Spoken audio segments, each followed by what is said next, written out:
Hello everyone, आज हमारी BEd second year की सेकेंड क्लास है। फर्स्ट क्लास हम पढ़ चुके हैं कि नॉलेज क्या है या नॉलेज हमें कैसे मिलती है, ये सारे ज्ञान के बारे में पढ़ चुके हैं। सेकेंड क्लास में हम आज पढ़ेंगे कि इंडियन फिलॉसफी में ज्ञान के प्रत्यय के बारे में क्या क्या कहा है और कौन कौन से फिलोसफर ने क्या क्या बातें कही हैं। ठीक है, तो क्वेश्चन मैं पढ़ रही हूँ। विभिन्न भारतीय दर्शनों में ज्ञान के प्रत्यय की विवेचना कीजिए। भारतीय शैक्षिक दर्शन में ज्ञान के प्रत्यय की विवेचना कीजिए। ज्ञान का प्रत्यय, वेदांत दर्शन के अनुसार ज्ञान का प्रत्यय। वेदांत से अभिप्राय मैं के अंत में आए ज्ञान या वेद का अर्थ होता है ज्ञान। वेद जो होते हैं वो दो पक्ष के होते हैं, मंत्र और संहिता। जैसे अब मैं अगर पूछूं, 4 वेद होते हैं, ऋग्वेद, यजुर्वेद और सामवेद और अथर्ववेद। फिर आता है सेकेंड, अर्थात प्रार्थनाओं का गद्य विषय, ब्राह्मण की परिशिष्ट की अर्णय करना, दार्शनिक विचारधारा का आरंभ करना। मतलब उपनिषदों के बारे में इसमें बोला गया है कि उपनिषदों को वेदांत भी कहते हैं, क्योंकि ये वेदों के अंत में आते हैं, इसलिए उपनिषद को भी वेदांत बोला गया है। फिर आता है भारतीय दर्शन का स्रोत है। उपनिषदों में भी ज्ञान को विद्या शब्द का प्रयोग किया गया है, जो कि 2 प्रकार है, पराविद्या और अपराविद्या।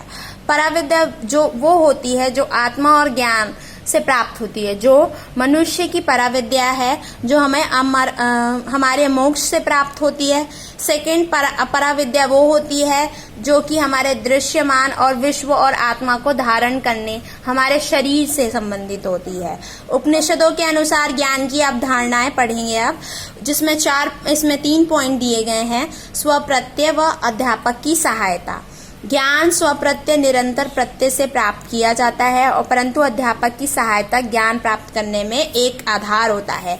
मतलब बच्चा जब स्कूल में जाता है तो कोई ज्ञान प्राप्त करता है तो उसमें टीचर क्या करती है, हेल्प करती है, एक सहायता देती है, और उस ज्ञान को सीखने में बच्चे की सहायता करती है।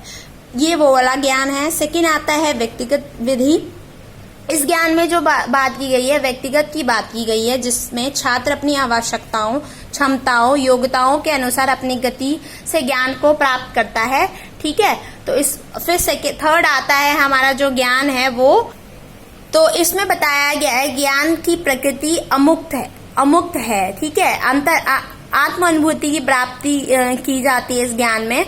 अंतरात्मा से जो ज्ञान प्राप्त होता है, जो सभी कष्टों को दूर कर देता है, ये वो वाला ज्ञान है जो हम अपनी रुचि के अनुसार या अपने दुखों को दूर करने के लिए जो ज्ञान सीखते हैं, वो वही वाला ज्ञान है। ठीक है, फिर पढ़ते हैं हम अगला पॉइंट। अगला पॉइंट हमारा जो है, भगवत गीता के अनुसार ज्ञान का प्रत्यय। शैक्षिक दर्शन के विचार से भगवत गीता में भी बुद्धिमत्ता का बहुमूल्य है, मतलब बहुमूल्य खजाना है। भगवत गीता को हमेशा ही माना गया है कि हमें इसमें सारी समस्याओं का हल आसानी से मिल जाता है। इसमें भी स्वयं और ब्रह्मा के आत्मसात करने वाली सहायता प्रदान होती है।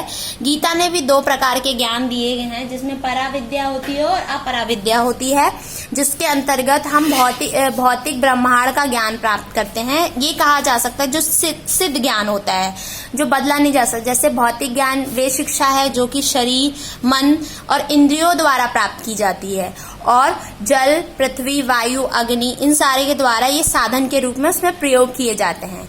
भगवत गीता में जो पराविद्या की बात की गई है, ये आध्यात्मिक रूप से, जिसमें ईश्वर का ज्ञान संयुक्त होता है, और अपराविद्या वो होती है जो आध्यात्मिक शिक्षा की सच्ची शिक्षा होती है, जिसमें ईश्वर का ज्ञान प्राप्त होता है। फिर पढ़ते हैं बौद्ध के अनुसार का ज्ञान का प्रत्यय।